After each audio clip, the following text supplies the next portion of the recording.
অন্যদিকে নিয়ে গিয়েছিল। মানুষ রাজনীতি নেতা বা রাজনীতি বলতে বুঝতো যে এটা একটা ব্যবসা বাণিজ্য করার একটা সুযোগ। রাজনীতি করলেই অনেক টাকা পয়সার মালিক হওয়া যায়, রাজনীতি করলেই অনেক দালাল কোঠা বাড়িঘর বানানো যায়, কেনা যায়, অন্যের জমি দখল করা যায় এবং অন্যের যেটা পছন্দ হয় সেটি নিজের হয়ে যায়। এই বাড়িটা আমার পছন্দ হয়েছে, এই জায়গাটা আমার পছন্দ হয়েছে, এটা আমি নিয়ে নিতে পারবো আমার রাজনৈতিক প্রভাব খাটিয়ে। ইতিপূর্বে এইসব এলাকায় এগুলো হয়েছে, তো হয়েছে না? মানুষের মন মেজাজ চিন্তা ভাবনা সব বদলে দিয়েছিল আওয়ামী লীগ। তারা রাজনীতিটাকে কোথায় নিয়ে গিয়েছে? অথচ রাজনীতি হলো মানুষের সেবা করার একটা মাধ্যম। এটাই একটা ইবাদত। রাজনীতি একটা ইবাদত। মানব ধর্ম, মানব সেবার চাইতে বড় ধর্ম আর কি আছে পৃথিবীতে? কিছুই তো নাই। আপনি সারাদিন ইবাদত করলেন কিন্তু মানুষের ক্ষতি করলেন, আপনার জন্য কি বেহেশত টিকিট দিয়ে দিয়েছে? দিয়ে দেয় নাই। বলেছেন এই যে আপনি ধর্মের বিধানগুলো পালন করবেন, সেই সঙ্গে আপনি হালাল রিজিক আপনি অর্জন করবেন, হালাল রিজিক আপনি গ্রহণ করবেন, তারপরে আপনার ইবাদত কবুল হবে। কিন্তু আমরা কি করছি? কয়জনের রিজিক হালাল হচ্ছে বলেন? যিনি যেখানে কাজ করছেন, যিনি চিকিৎসা সেবা দিচ্ছেন ডাক্তার, তিনি সঠিক চিকিৎসা দিচ্ছেন না। যিনি স্কুলে পড়াচ্ছেন শিক্ষক, তিনি সঠিকভাবে পড়াচ্ছেন না, তাহলে তার রিজিক থেকে হালাল হবে? শুধু আপনি বললেই হবে না যে রাজনীতিবিদরাই শুধু দুর্নীতি করেছে। রাজনীতিবিদদের সঙ্গে সঙ্গে মানুষের চরিত্র বদলে দেওয়া হয়েছিল। সকল মানুষের চরিত্র আস্তে আস্তে আস্তে আস্তে মগজ ধোয়াই করে বদলে দেওয়া হয়েছিল। কিন্তু না, এটাকে পরিবর্তন করতে হবে। এই দেশ আমাদের সবার ঊর্ধ্বে দেশ। এই দেশ রক্ত দিয়ে স্বাধীন হয়েছে, এই দেশ রক্ত দিয়ে গণতন্ত্র প্রতিষ্ঠিত হয়েছে, এই দেশ রক্ত দিয়ে স্বৈরাচার মুক্ত হয়েছে, এই দেশ রক্ত দিয়ে ফ্যাসিবাদের পতন ঘটিয়েছে এই দেশের বীর সেনানীরা। কাউকে লিজ দেওয়ার জন্য নয়, কাউকে সুবিধা দেওয়ার জন্য নয় যে আপনি রাজনীতি করেছেন, আপনি নেতা হয়েছেন, আপনি এমপি হয়েছেন, আপনি এখন লুটপাট করে খান, এই জন্য কিন্তু মানুষ রক্ত দেয় নাই। এই জন্য মানুষ এই রাজপথে নেমে ফ্যাসিস্ট বিদায় করে নাই। কাজে আমাদের ওইখান থেকে শিক্ষা নিতে হবে। যারা ফ্যাসিবাদী হয়ে উঠবে, যারা লুটেরা হয়ে উঠবে, যারা ভূমিদস্যু হয়ে উঠবে, তাদের পরিণাম এবং পরিণতি কি হয় সেটা 5ই আগস্ট সরকার পরিবর্তনের মধ্যে দিয়ে আমরা কিন্তু দেখেছি।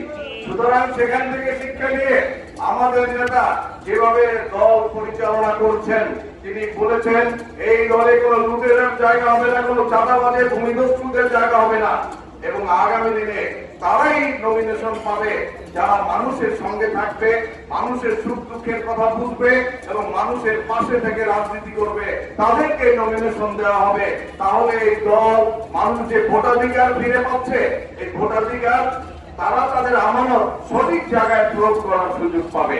আমি যদি লুটেরা হই, আপনারা কি আমাকে ভোট দিবেন? আপনারা কিন্তু আমাকে ভোট দিবেন না। গত 15 বছর তো কারো ভোট দিতে হয় নাই, সেই জন্য তারা বারবার সরকার গঠন করেছে।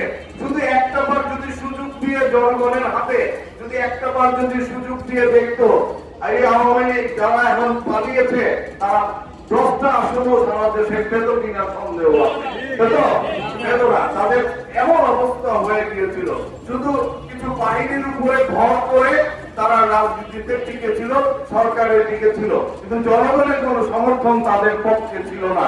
সুতরাং আমরা জনগণের সমর্থন আদায় করে জনগণের সঙ্গে মিশে জনগণের সেবা দিয়ে যদি জনগণের মন জয় করতে পারি, তাহলে জনগণের ভোট আমরা অবশ্যই পাবো ইনশাআল্লাহ।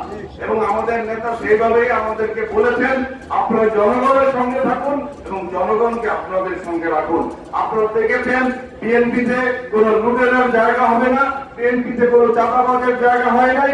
এই পর্যন্ত সারা বাংলাদেশে 5,000 বিএনপির নেতা কর্মী শুধু বহিষ্কার হয়েছে দল থেকে।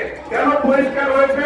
তারা জনবিরোধী কর্মকাণ্ডের সঙ্গে যুক্ত হয়েছে বলেই তাদের বিরুদ্ধে দল শাস্তিমূলক ব্যবস্থা গ্রহণ করেছে।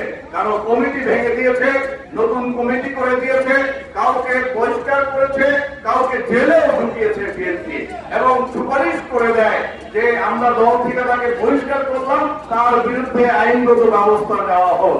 বিএনপি থেকে সেটাও করা হয়, আপনারা খোঁজ নিয়ে দেখবেন। কাজেই যারা আমাদের দলের মধ্যে এই ধরনের কোন কর্মকাণ্ডে জড়িত থেকে দলের ভাবমূর্তি নষ্ট করার চেষ্টা করছেন, শহীদ জিয়ার আদর্শকে নষ্ট করার চেষ্টা করছেন, দেশনেত্রী বেগম খালেদা জিয়া এই রেখে দেওয়া বাংলাদেশের যে আদর্শ সেটাকে নষ্ট করার চেষ্টা করছেন, এবং আমাদের ভবিষ্যৎ নেতা, আমাদের নেতা তিনি বাংলাদেশের ভবিষ্যৎ, যিনি লন্ডন থেকে খুব শীঘ্রই বাংলাদেশে ফিরে আসবেন, তাকে যারা ব্ল্যাকমেইল করার চেষ্টা করছেন, কেউ কিন্তু ব্ল্যাকমেইল করতে পারবেন না। সকলের বিরুদ্ধে দলীয় সাংগঠনিক ব্যবস্থা নেওয়া হবে। কাজেই বাংলাদেশ জাতীয়তাবাদী দল জনগণের রাজনীতি করে, বাংলাদেশ জাতীয়তাবাদী দল জনগণের ভাগ্য উন্নয়নের রাজনীতি করে। একটি দুর্ভিক্ষ পীড়িত বাংলাদেশ দেখতে চায় না জাতীয়তাবাদী দল। বাংলাদেশ জাতীয়তাবাদী দল দেখতে চায় যেখানে ক্ষুধামুক্ত থাকবে এই দেশ, যেখানে কোনো দুর্ভিক্ষ থাকবে না, যেখানে কোনো ক্ষুধার্ত মানুষ থাকবে না, যেখানে বিনা চিকিৎসায় কোনো মানুষ মৃত্যুবরণ করবে না, যেখানে বিনা শিক্ষায় কোনো মানুষ, কোনো পরিবারের সন্তান বিনা শিক্ষায় কোনো কাজে গিয়ে অল্প বয়সে যুক্ত হবে না। সেরকম একটি বাংলাদেশ জাতীয়তাবাদী দল দেখতে চায়।